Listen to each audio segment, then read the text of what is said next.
Shalom dan selamat pagi saudaraku. Kita berjumpa kembali saat ini dalam program Maturia Ministry di minggu keempat sesudah Pentakosta. Hari ini Jumat 25 Juli 2021.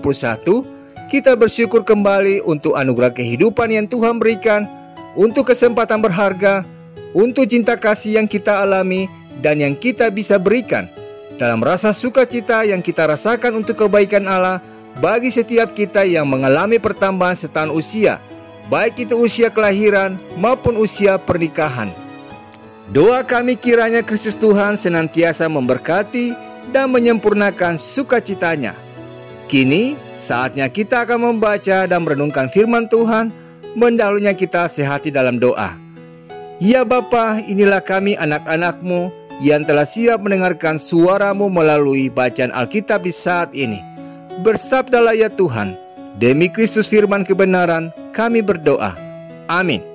Bacaan Alkitab terambil dalam kitab Nehemia pasal 12 ayat yang ke-27 hingga ayat yang ke-30 yang menyatakan, pada pentabisan tembok Yerusalem, orang-orang Lewi dipanggil dari segala tempat mereka dan dibawa ke Yerusalem untuk mengadakan pentabisan yang meriah dengan ucapan syukur dan kidung, dengan ceracap, gambus dan kecapi. Maka berkumpullah kaum penyanyi dari daerah sekitar Yerusalem, dari desa-desa orang Netofa, dari Bet Gilgal, dari Padang Geba dan Asmawet, karena para penyanyi itu telah mendirikan desa-desa sekitar Yerusalem. Para imam dan orang-orang Lewi mentahirkan dirinya, lalu mentahirkan seluruh umat itu, dan kemudian pintu-pintu gerbang dan tembok. Demikianlah sabda Tuhan. Saudaraku, bacaan Alkitab kita di saat ini mengisahkan tentang Nehemia anak Hakalia melibatkan orang-orang Lewi untuk memimpin upacara penabisan tembok Yerusalem dengan tertib dan teratur yang telah usai dibangun dalam rentang waktu 52 hari dengan panjang lebih kurang 4.018 meter dan dengan ketinggian 12 meter serta ketebalan mencapai 2,5 meter sebagai wujud syukur atas tuntunan, penyertaan dan pertolongan Tuhan.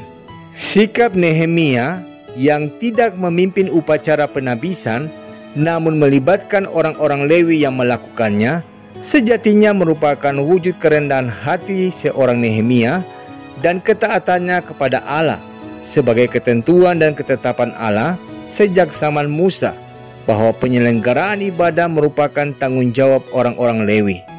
Belajar dari kisah Nehemia ini, kita diingatkan saudaraku bahwa bersyukur berujung pada penyembahan dan menuntun kepada sikap yang bijaksana. Namun, kesombongan berujung pada kehancuran. Masalahnya saudaraku, seringkali kita tidak sadar saat hidup dan pandangan yang berpusat pada diri sendiri mulai meliputi diri kita. Namun, kita bisa melihat dari buahnya. Sikap rendah hati akan nampak dari mereka yang hidupnya berpusat kepada Tuhan, yang sadar bahwa segala sesuatu adalah dari Tuhan adanya. Meskipun ia dipandang rendah misalnya, ia tidak lantas minder, dan meskipun ia dipuja-puji, ia tidak lantas menepuk dada. Nah, pertanyaannya buat kita refleksikan dalam hidup kita masing-masing adalah, apa yang menjadi pusat hidup kita saat ini saudaraku? Jawablah itu dalam kehidupan kita masing-masing. Apapun jawaban kita nantinya akan terlihat dari buah laku hidup kita. Amin. Ibu bapak, saudara-saudaraku kekasih Kristus, mengakhiri perenungan di saat ini, mari kita sehati dalam doa.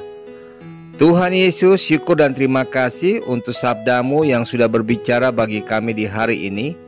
Mampukanlah kami agar ketika kami menjalani hidup yang Tuhan percayakan kepada kami, membuat Tuhan senantiasa menjadi pusat kehidupan kami, sehingga apapun yang kami yakini dalam Tuhan itu dapat kami cerminkan dalam kehidupan kami, baik itu kata, tindakan, bahkan pikir kami. Semuanya itu hanya demi hormat dan kemuliaan nama Tuhan. Berkatilah kami dalam anugerah kasih-Mu, agar pagi ini biarlah tangan kuasa-Mu menyertai setiap langkah hidup kami, dan biarlah hanya rencana, rancangan dan kehendak-Mu yang terjadi dalam kehidupan kami. Demi Kristus Yesus kami berdoa. Amin. Selamat pagi saudaraku, selalu sehat dan tetap semangat. Sambut hari ini dengan senyum dan ucapan syukur, dengan mengingat bahwa untuk bisa memiliki hidup berpusat kepada Tuhan, mulailah dengan menghilangkan sikap hidup yang berpusat pada diri sendiri. Tuhan Yesus memberkati.